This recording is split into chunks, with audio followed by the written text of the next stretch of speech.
물건을 사고 팔고 회사를 설립, 운영하며 돈을 빌리고 투자하는 모든 경제 활동 뒤에는 일정한 룰이 존재합니다.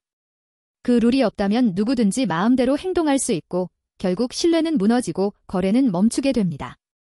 바로 그 경제 활동의 질서와 신뢰를 지켜주는 법이 상법입니다.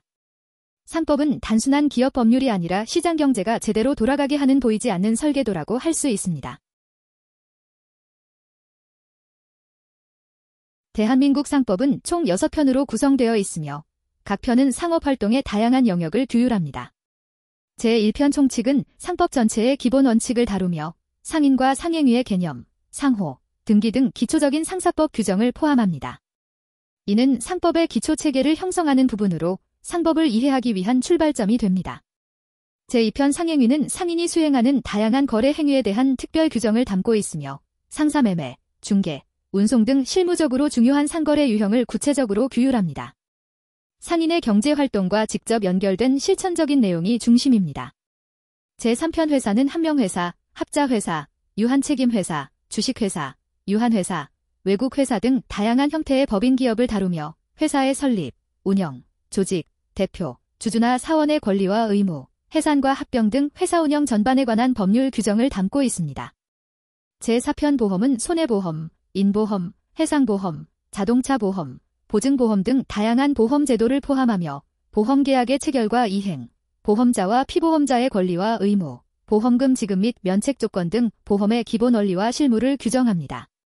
제5편 해상은 선박, 선장, 해상운송 및 해상위험, 공동훼손, 충돌, 구조 등에 관한 규정으로 구성되어 있으며 해운기업과 해상운송과 관련된 법률 관계, 선박의 법적 지위, 해상운송 계약 및 사고 처리 절차 등을 다룹니다. 제6편 항공운송은 항공운송에 관한 특별 규정으로 항공화물, 여객, 수화물의 운송과 운송인의 책임 및 손해배상 한도 등에 대해 규율하고 있습니다.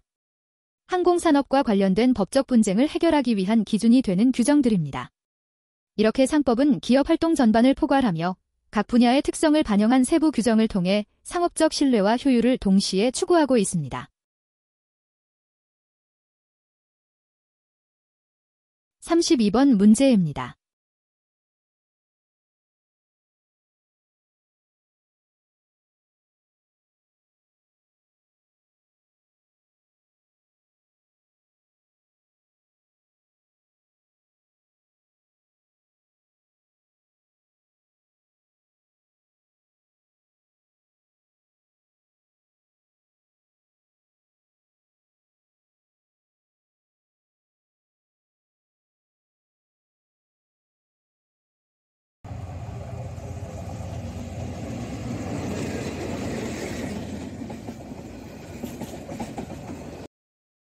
한 열차 안에서 누군가는 승객을 맞이하고 상품을 팔고 여행을 안내합니다.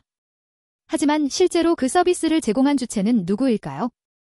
그리고 그에 대한 부가가치세는 누가 부담해야 할까요? 코레일 관광개발과 한국철도공사 간의 관광열차 운영계약 기라는 실사례를 통해 위탁매매인과 준위탁매매인의 법적 지위, 그리고 부가가치세 납세 의무의 귀속 주체에 대한 대법원 판례의 쟁점을 살펴보고자 합니다. 이 사건은 단순히 관광열차 상품에 국한되지 않습니다.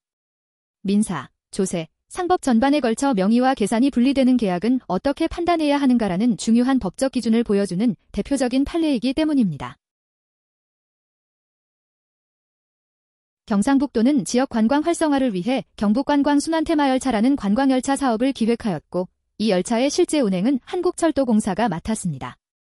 경상북도는 열차 운행으로 발생할 손실을 보전하고 운영을 지원하기 위해 매월 일정 금액을 전세운임이라는 명목으로 철도공사에 지급하였습니다. 한편 한국철도공사의 자회사인 코레일 관광개발은 해당 열차를 활용해 숙박형 프리미엄 여행상품 해랑열차를 기획, 판매하였습니다. 그러자 대전세무서는 다음과 같은 이유로 한국철도공사에 부가가치세를 부과하였습니다. 경상북도가 지급한 전세운임은 단순한 보조금이 아닌 철도공사의 용역에 대한 대가이므로 이에 대해 부가가치세를 납부해야 한다고 판단했고 해랑열차 여행상품의 실제 공급자 역시 철도공사이므로 전체 매출에 대해 철도공사가 부가가치세를 납부해야 한다고 보았습니다. 이에 한국철도공사는 해당 세금 부과 처분이 부당하다며 대전세무서장을 상대로 부가가치세 부과처분 취소 소송을 제기하게 된 것입니다. 이에 원심은 전세운임 관련하여 경상북도가 지급한 전세운임은 관광열차 운행에 따른 실질적인 용역의 대가로 보아 부가가치세 과세표준에 포함된다고 판단하였고, 해랑열차 관련에 대해서는 코레일 관광개발이 독립적으로 여행상품을 공급한 것으로 보아 실제 납세 의무자는 코레일 관광개발이라고 판단하여 이에 한국철도공사는 일부 정산금에 대해서만 부가세를 부담한다고 판단하였습니다. 이처럼 원심은 한국철도공사에 부가가치세 납부 의무가 있다고 판단했습니다.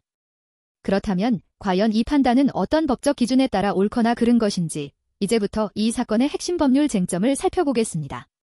첫째, 경상북도가 한국철도공사에 지급한 전세운임이 부가가치세법상 과세표준에 포함되는 용역 대가인지 아니면 과세표준에서 제외되는 공공보조금인지 여부. 둘째, 해랑열차 여행상품을 코레일 관광개발이 판매했는데 실질적인 용역 공급자는 누구인지 여부가 쟁점이었습니다. 이에 대법원은 경상북도가 한국철도공사에 지급한 전세운임에 대해 이는 공공목적을 위한 공공보조금에 해당한다고 판단하였습니다. 즉, 철도공사가 제공한 용역의 대가로 보기 어렵고 실제 용역의 수혜자는 경상북도가 아닌 철도 이용객이기 때문입니다. 따라서 부가가치세법 제29조 제5항 제4호에 따라 이 전세운임은 과세표준에 포함되지 않는다고 보았습니다.